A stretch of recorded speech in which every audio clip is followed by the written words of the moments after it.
We're outside DFID in London, that's the Department for International Development, an organisation set up by the British government in 1997 to combat global poverty. Now, we asked for an interview, that request was denied, but we're finding out if DFID's aims are all they seem. The Department for International Development's own website claims they're leading the British government's fight against world poverty. Through work in 150 countries, 2,500 staff and 60 global offices, DFID's reach is long. Set up after the Labour government came to power, Claire Short became the first Secretary for International Development at cabinet level. Admired for her honest approach to politics, Short found herself running a department with a complex agenda. It's almost surprising to what extent altruism did play a role, at least in the early days of DFID, in shaping British policy in Africa. I have no doubt that Claire Short, who was driving a lot of the policies on Africa, was genuine in her sincerity and in her desire to address the problems of poverty and conflict in Africa. What role has DFID played in this? DFID has played a very complex role, I believe. On the one hand, many would say, well, they're promoting international development in Africa and they are funding aid and they're funding many development projects. But what kind of development? What we're actually seeing is DFID, very much conducting some of the affairs of African governments through promoting neoliberalism, privatisation of state resources, privatisation of the economies, and it's actually a further hampering Africa's own true development processes. Her position is mirrored by journalist John Pilger, one of the most famous campaigning journalists in the world. He describes DFID as privatising agency that greases the way for multinationals to take over. In 2002, while still Development Secretary, Claire Short said, privatisation is the only way to get the investment that poor countries need in things like banking, tourism, telecommunications and services such as water under good regulatory arrangements. The examples of DFID's privatisation agenda in Africa are numerous, but the Ghanaian water example typifies the situation. Ghana received over $15.5 million from DFID in 2001 on the condition that the country began the privatisation of its urban water supplies. Privatisation of water is one of the key areas that DFID has been condemned for, and this is seeing increasing despoliation not only of African lands but also displacement of African peoples. So we're seeing increasing poverty as opposed to poverty alleviation. On this occasion, the people of Ghana won a temporary victory against international forces. British company Bywater were forced to pull out of the Ghanaian water market after protests by water and civil rights group. In Ghana's capital, Accra, water prices would have had to increase by nearly 400% to meet new costs. Ghana's government argues privatisation is the only way for the country to provide clean water for its citizens. In a rare victory for people power, Ghana's privatisation plans are being redrawn. The battle continues. Well, I think it's definitely the case that, we know that the privatisation agenda has been actively supported and encouraged by DFID.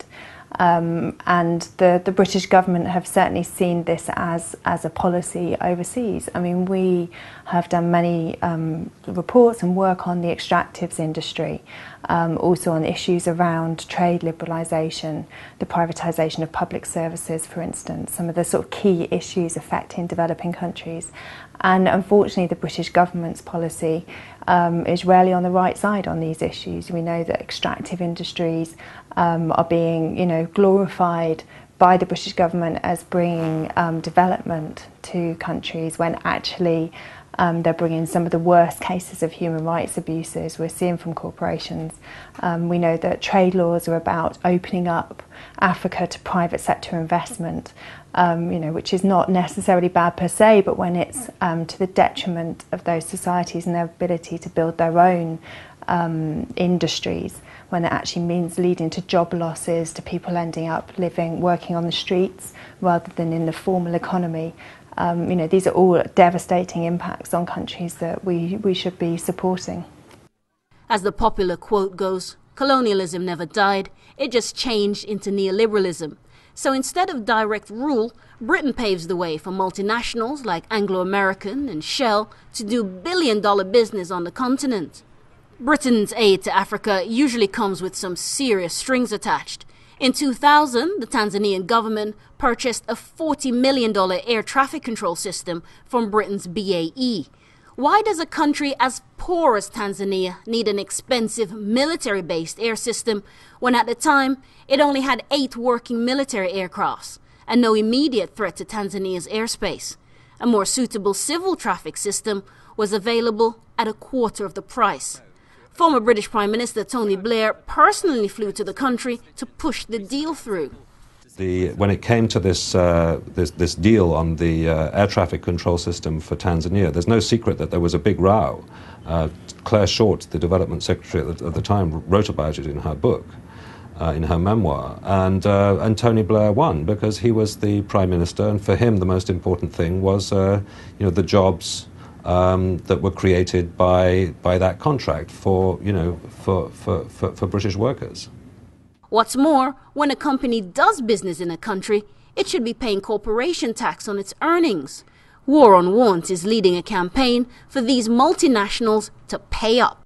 I think the real issue is the amount of money that is lost to developing countries. So however much we might be given in aid, we're actually enabling £250 billion a year to be lost to developing countries through tax dodging and tax avoidance and tax evasion. And this is a huge figure, £250 billion every year gets lost to developing countries. And unfortunately, the place where much of that money is lost through is the City of London. Very near to where we are today. The City of London is described as the world's biggest tax haven. So if the British government was serious, really serious, about supporting developing countries, then they would allow them to get the tax revenue that they deserve. This is tax revenue that's owed from corporations who at the moment are able to access the economies, the resources of developing countries. But the money, it flies back here to the City of London and doesn't stay in the countries and for the people and the communities who are owed it. So let's get this straight. Annual global aid to Africa from the G8 countries is around £80 billion or so a year. But £250 billion is being lost to the continent annually due to big companies dodging their tax responsibilities.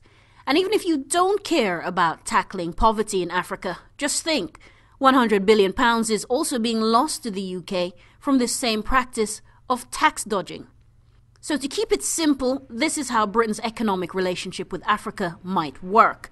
Britain needs cheap resources and Africa has them. Any country with bountiful yet underdeveloped natural wealth will do. The British government, in the form of DFID or another development arm, offers aid and assistance. This has both the added benefit of making Britain look generous as well as helpful. As a condition for receiving help, the African country is encouraged to open its markets to competition. Western multinationals arrive to excavate metals, drill for oil, run the water supplies or sell weapons. The possibilities really are endless.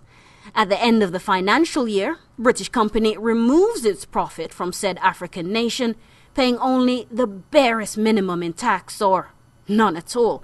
Big multinational retreats to a British tax haven where it's also managed to dodge local corporation tax. End result, another African nation loses out. Instead of being able to build its own country from the wealth of its natural resources, these resources are stolen, and all that's left is aid money, used to stop the very worst excesses of hunger and disease.